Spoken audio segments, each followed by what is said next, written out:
Hidden beneath the Greek and Roman ruins of modern Lebanon lie the remains of an ancient civilization almost lost to history. Beginning in 1200 BC and lasting for 1,000 years, this civilization dominated a vital part of the ancient world. But unlike their rivals in Egypt, Greece, and Rome, they had almost no land empire. Instead, theirs was an empire of the waves.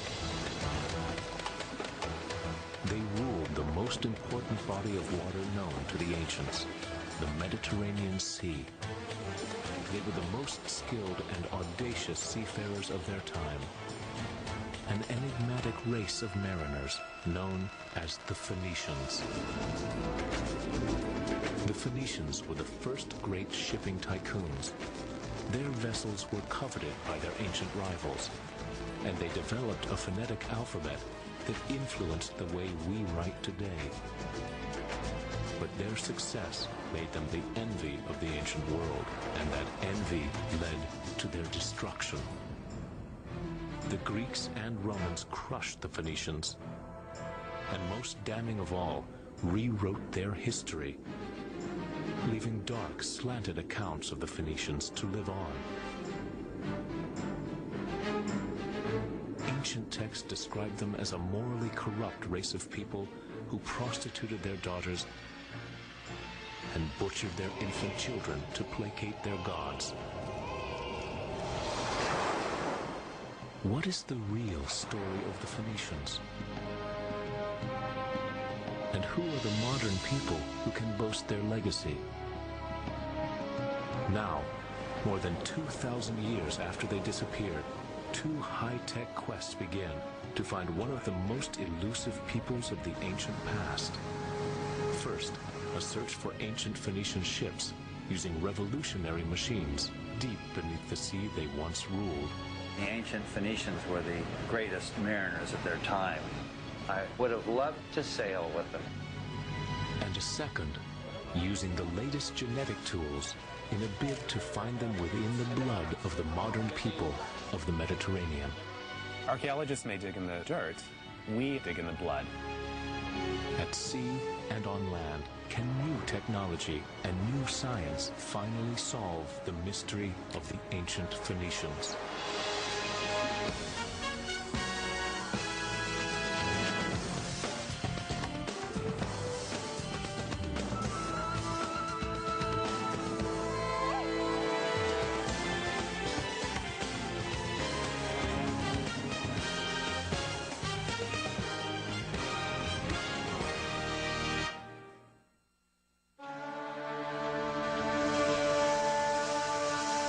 Lebanon.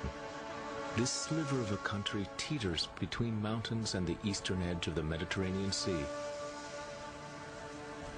Once known as the Levant, it was the homeland of the Phoenicians. Along this ancient coast, in the town of Tyre, a 71-year-old boat builder named Abu Liez labors to connect with his Phoenician past. And he is doing it by building a Phoenician ship. The Phoenicians have a special connection to the sea. When we launch this ship, we'll feel it. For 20 years, Abu dreamed of this ship. Finally, a year ago, he and his son started to build it, based on his idea of what a Phoenician ship would have looked like. Phoenician ships were legendary throughout the Mediterranean. Now the men of Tyre are about to make one version of that legend come alive.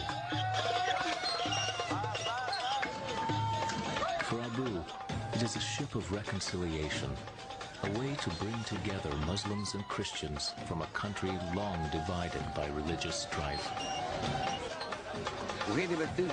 When this ship goes into the sea, it will be like a bride entering a church, God willing. Abu's remarkable effort reveals a man and an entire community in the firm grip of the Phoenician mystique.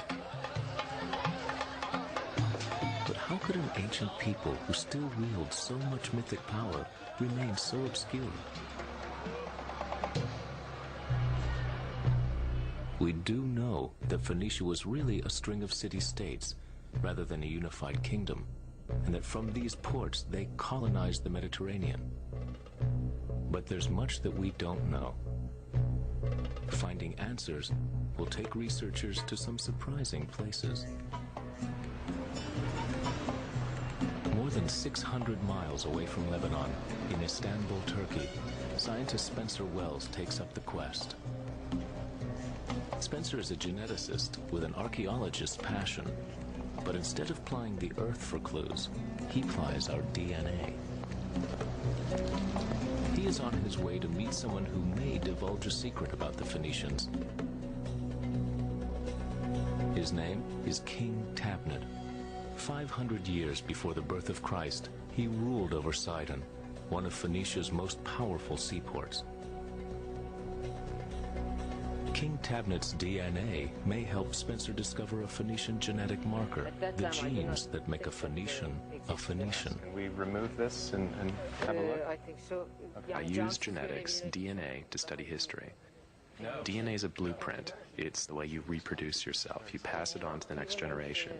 But it also provides us with a historical document, a way to look back in time. Could people living in Lebanon today be related to a long-dead Phoenician king? To find out, Spencer will need to take a piece of Tabnet home to look into his past. It's like being a voyeur. This is someone who was alive 2,500 years ago. And now we've pulled him out and we're going to chop a piece off of him and hopefully analyze his DNA. And his secrets will be revealed. With any luck. Condition is not bad, isn't it? It's very good. Very good. There's quite a bit of tissue. İyi bakmışsınız. There are some curious things about King Tabnet. He was buried in a borrowed Egyptian sarcophagus and mummified in the Egyptian style. Why was a powerful king from a great civilization buried in the hand-me-downs of another culture? The Phoenicians controlled the trade networks in the Mediterranean, and they absorbed other cultures, Roman culture, Greek culture, Egyptian culture, and spread it as well. So they were conduits. That's part of what makes them so enigmatic. How do you define a people who don't have, in a sense, a core? It's part of the reason why it's so difficult to trace them archaeologically, which is why we're resorting to DNA evidence. One of the best places for Spencer to get his hands on the king's DNA are his teeth. The tooth hopefully will have uncontaminated DNA hidden inside that will give us that insight back into the past. The tooth's enamel can act like an airtight tomb, protecting what Spencer hopes will be pure DNA. Okay, here it comes.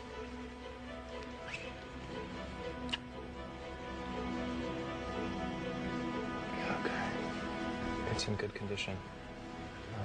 The enamel is still intact, so it's been sealed. With any luck, we can clean it off and actually get some DNA out. If we get a DNA result from this, it's going to give us a set of linked genetic changes that define him and his lineage. So it will tell us who could be his direct descendant. It's mummified. Even if King Tabnet's DNA is useful, it will be only one piece of a complicated puzzle. Many more pieces will be found back in Lebanon, where the Phoenician story began. Here, Spencer joins forces with geneticist Pierre Zalua. Nice to see you, man. Nice to see you. Together, they will continue the genetic hunt for the Phoenicians. Pierre is a local. He grew up in a small village north of Beirut. Though his research has taken him as far away as Harvard, he wants to uncover a mystery much closer to home. I am a geneticist, but I love history, and Lebanon is the heart of the Phoenician land. So what I would like to do is trace back my history and the history of the people I live with through genetics.